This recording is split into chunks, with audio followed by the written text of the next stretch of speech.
Jai Gurudev. Children, today I am starting the explanation of liberalization, privatization and globalization. Introduction. You have studied in the previous chapter that since independence, India followed the mixed economy.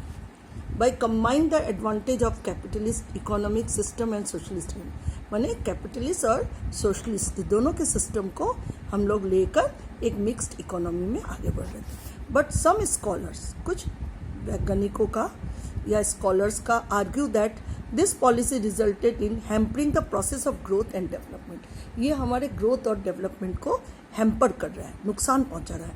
India start their developing path from stagnation, क्योंकि India का जो development शुरू हुआ था वो एक stagnant period से शुरू हुआ था. 1947 में जब इंडिया को ब्रिटिशर्स ने इंडिपेंडेंस दिया तो उस समय हमारा अर्थव्यवस्था रुका हुआ था, स्टैग्नेंट था. But in the reality the public sector dominated the control.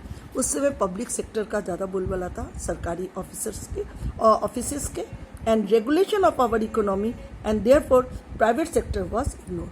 उस समय पब्लिक सेक्टर को इतना महत्व था कि प्राइवेट सेक्टर पर ध्यान नहीं दिया गया.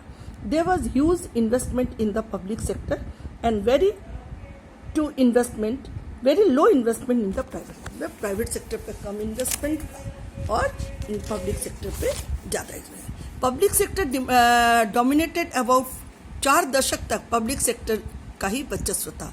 Late to the establish various rules. उसके बाद वेरियस रूल्स एंड रेगुलेशन हुआ which hamper to growth and development. उसने जो रूल्स एंड रेगुलेशन निकाला वो अन्य व्यवसाय के लिए हैम्पर था. Some scholar believe the increasing role of public sector has help Indian economy. Indian economy को आगे बढ़ाने में पब्लिक सेक्टर का ही रोल था. अचीव ग्रोथ इन सेविंग, हमने सेविंग करना सीखा. डेवलप डाइवर्सिफाई इंडस्ट्रियल सेक्टर, अब अलग अलग सेक्टर्स के बारे में जाना.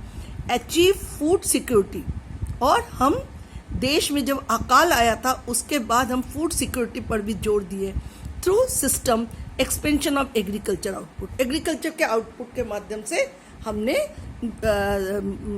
अन्न संरक्षण के ऊपर भी ध्यान दिया.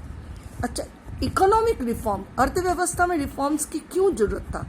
इसके कई कारण थे. पहला है poor performance of the public sector. Public sector का वर्चस्व था, 40 साल तक पब्लिक सेक्टर थी, लेकिन उसका परफॉर्मेंस जो था वो बहुत अच्छा नहीं था. In the 40 years period 1951 to 1990 public sector assign an important role for economic development of India. But few public enterprises overall performs was very disappoint. Public sector के कुछ क्षेत्र में तो अच्छा हो रहा था, लेकिन कुछ एंटरप्रेन्योर्स का या इंटरप्राइजेस का काम जो था डिसअपॉइंटेड था. Huge losses incurred by a good number of public sector. कई पब्लिक सेक्टर्स के कई फैक्ट्रीज में लॉसेस चल रहे थे. हाँ, लोगों को सैलरी टाइम से नहीं मिल रहा था. Government need for making necessary rule, तथा सरकार को लगा अब इसमें कोई सुधार होना बहुत जरूरी है. इसलिए सेकंड है deficit in the balance of payment. पहला आपने पढ़ा कि poor performance in the public sector. Second है deficit in the balance of payment.